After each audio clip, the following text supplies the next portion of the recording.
بسم الله الرحمن الرحيم. الحمد لله رب العالمين، الصلاة والسلام على نبينا محمد وعلى آله وأصحابه وسلم تسليما كثيرا إلى يوم الدين. ثم أما بعد، أحييكم أيها الأحبة بتحية الإسلام، فالسلام عليكم ورحمة الله تعالى وبركاته. وأسأل الله جل وعلا أن يجعل هذا الاجتماع اجتماعا مرحوما، وأن يجعل تفرقنا من بعده تفرقا معصوما، إنه ولي ذلك والقادر عليه. الحديث أيها الأحبة عن القرآن حديث لا يمله القائل ولا يمله السامع. كيف ولا أيها الأحبة؟ وهو كلام الله جل وعلا. الحديث عن كلام الله سبحانه وتعالى يحتاج إلى محاضرات ومحاضرات. هذا القرآن المعجز أيها الأحبة الذي أنزله الله جل وعلا على النبي صلى الله عليه وسلم في قوم تميزوا بالبلاغة والفصاحة، والله جل وعلا تحدى العرب أن يأتوا بآية فضلا عن أن يأتوا بسورة، وتحدى الثقلين سبحانه وتعالى: قل لئن اجتمعت الإنس والجن على أن يأتوا بمثل هذا القرآن لا يأتون بمثله ولو كان بعضهم لبعض ظهيرا.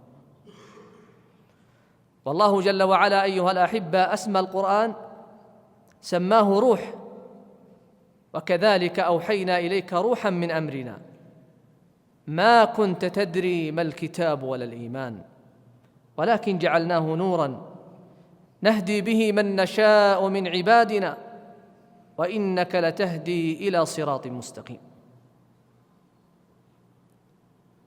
الروح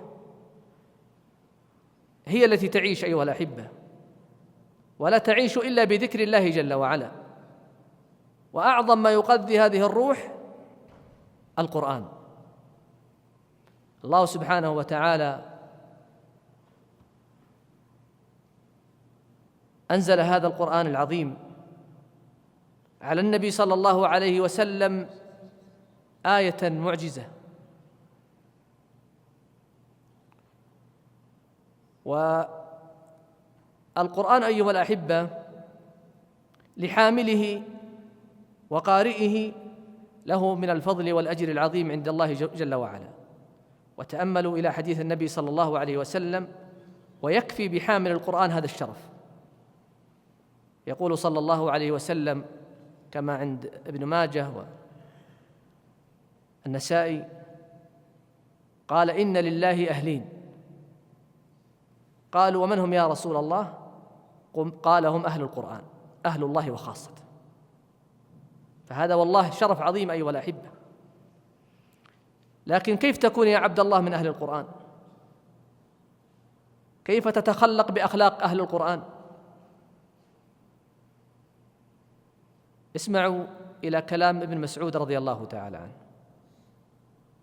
يقول ابن مسعود: ينبغي لحامل القرآن أن يعرف بليله إذا الناس نائمون، وبنهاره إذا الناس مفطرون، وببكائه إذا الناس يضحكون.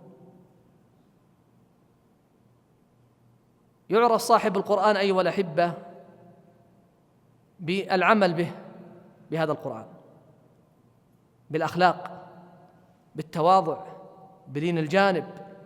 ولذلك عائشة رضي الله تعالى عنها سئلت عن أخلاق النبي صلى الله عليه وسلم،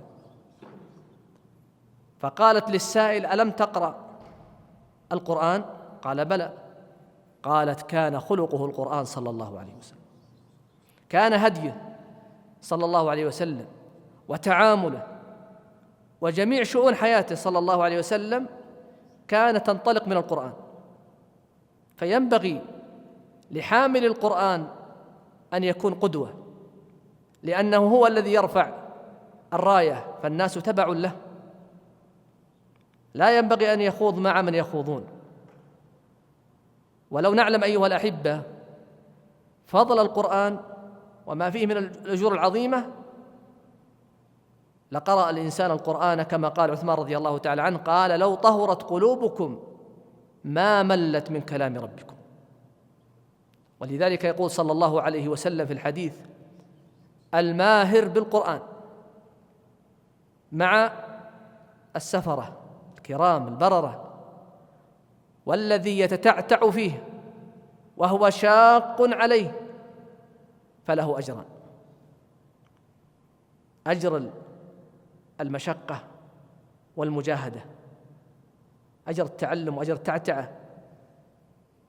ولهذا أيها الأحبة الإنسان يجاهد نفسه على تعلم كلام الله جل وعلا، ولا بد أن يكون عالما أو عارفا بعربية القرآن، بإعراب القرآن. وليس المراد بإعراب القرآن أن يعرف هذا الشخص المفعول أو الفاعل أو المفعول المطلق، لا، هذا علم يعني ربما بعض الناس لا يتقنه.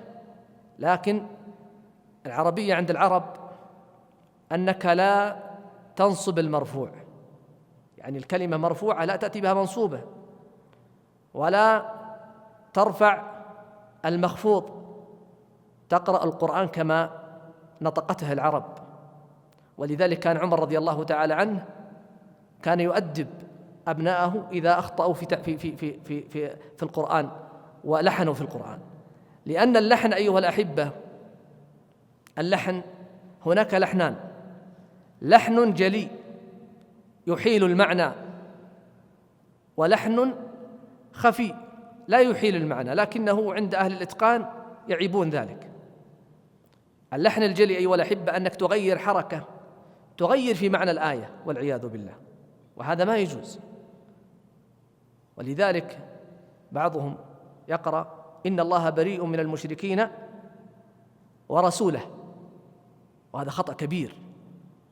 كيف الله عز وجل يتبرأ من المشركين والرسول صلى الله عليه وسلم؟ حاشاه جل وعلا. إنما قراءتها الصحيحة: إن الله بريء من المشركين ورسوله. وكذلك معنى الآية أن الرسول كذلك بريء من المشركين. فلذا أيها الأحبة على الإنسان أن يجاهد نفسه وأن يتعلم. ولهذا يقول صلى الله عليه وسلم في الحديث: لا أقول ألف لام ميم حرف، ولكن ألف حرف ولام حرف وميم حرف، وبكل حرف 10 حسنات. احسب كم حرف في القرآن الكريم، كلما تقرأ حرف واحد فقط لك 10 حسنات. أليس هذا أجر عظيم أيها الأحبة؟ ووالله لولا فضل الله جل وعلا ورحمة الله سبحانه وتعالى ما استطعنا أن نقرأ القرآن. الله جل وعلا قال: لو أنزلنا هذا القرآن على جبل كيف بني آدم، لو أنزلنا هذا القرآن على جبل لرأيته خاشعا متصدعا من خشية الله. كلام الله ثقيل. ولذلك أيها الأحبة أحد الصحابة رضي الله تعالى عنه يقول: كنت جالسا بجانب النبي صلى الله عليه وسلم، وكان فخذي تحت فخذ النبي صلى الله عليه وسلم، فأنزلت عليهم آيات أظن في سورة الأنعام، فيقول: حتى من قوة ما كان يعالج النبي صلى الله عليه وسلم من القرآن حتى كاد فخذي أن يرض من كثرة ما كان ينزل على النبي صلى الله عليه وسلم ويعالج صلى الله عليه وسلم.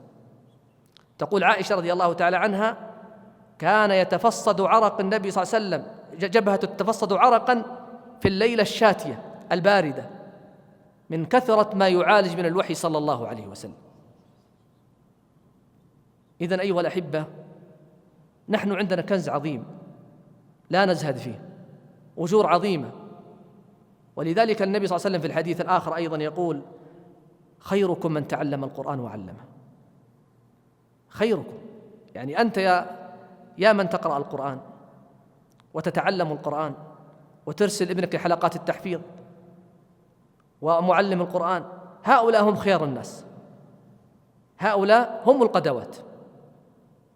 خيركم من تعلم القرآن وعلمه. القرآن أيها الأحبة إذا قرأه الإنسان وتدبره ووقف عند عجائبه ومعانيه لا شك أنه يتأثر به. يقول ابن مسعود رضي الله تعالى عنه: لا تقرأوا القرآن تنثروه نثر الدقل، ولكن قفوا عند عجائبه وحركوا به القلوب. النبي صلى الله عليه وسلم، حتى تعرفون أيها الأحبة كيف كان يتأثر صلى الله عليه وسلم بقراءة القرآن. كان إذا قرأ القرآن يبكي صلى الله عليه وسلم، وكان يحب أن يسمع القرآن من غيره صلى الله عليه وسلم. يوم من الأيام كان مارا صلى الله عليه وسلم وسمع صوت أبو موسى الأشعري رضي الله تعالى عنه وهو يقرأ القرآن، فأخذ النبي صلى الله عليه وسلم ووضع يده على ذقنه وهو يستمع لقراءة أبو موسى الأشعري، وكان صاحب صوت الندي رضي الله تعالى عنه. فقال له النبي صلى الله عليه وسلم: لقد أوتيت مزمارا من مزامير آل داود. هذه تزكية عظيمة من النبي صلى الله عليه وسلم لأبي موسى الأشعري رضي الله تعالى عنه. ماذا قال قال أبو موسى الأشعري؟ قال: يا رسول الله، لو علمت أنك تستمع لي لحبرته لك تحبيرا. يقول كان زينت وقرأت لك قراءة غير القراءة هذه. وهذا من التغني بالقرآن على صاحب الصوت الحسن أن يقرأ القرآن بصوت حسن. يوم من الأيام قال عبد الله بن مسعود رضي الله تعالى عنه الذي أخذ من في النبي صلى الله عليه وسلم، يقول: أخذت من في النبي صلى الله عليه وسلم 70 صورة، وما موطن إلا وأعرف أين نزلت فيه آية من آيات الله، من القرآن. قال: يا ابن مسعود، اقرأ علي القرآن.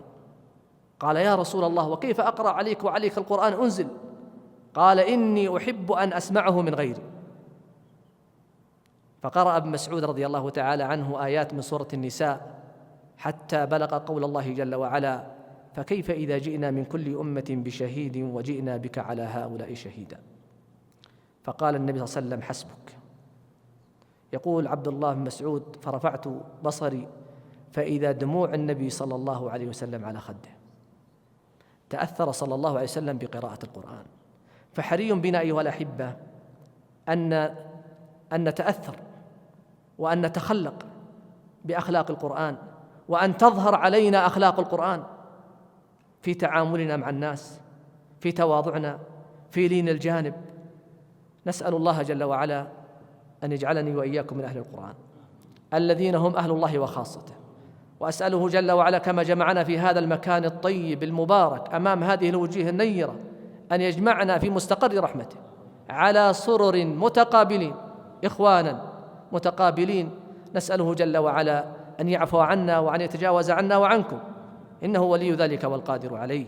اللهم أعز الإسلام والمسلمين، وأذل الشرك والمشركين، واحمي حوزة الدين، واجعل هذا البلد آمنا مطمئنا سخاء رخاء، وسائر بلاد المسلمين. اللهم وفق ولي أمرنا بتوفيقك، اللهم وفقه ولي عهده لما فيه صلاح البلاد والعباد. اللهم أدم علينا الأمن والأمان والسلامة والإسلام على بلادنا وعلى بلاد المسلمين عامة يا رب العالمين. اللهم يا رب إن كان منا مريضا فأشفه، ومن كان مديونا فاقض دينه، ومن كان بيننا مهموما ففرج كربه وهمه يا رب العالمين. اللهم إنا نسألك العفو والعافية والمعافاة الدائمة. هذا والله أعلى وأحكم، وصلى الله وسلم وبارك على نبينا محمد. جمعية الدعوة والإرشاد وتوعية الجاليات بأبها، بالدعوة نحيا.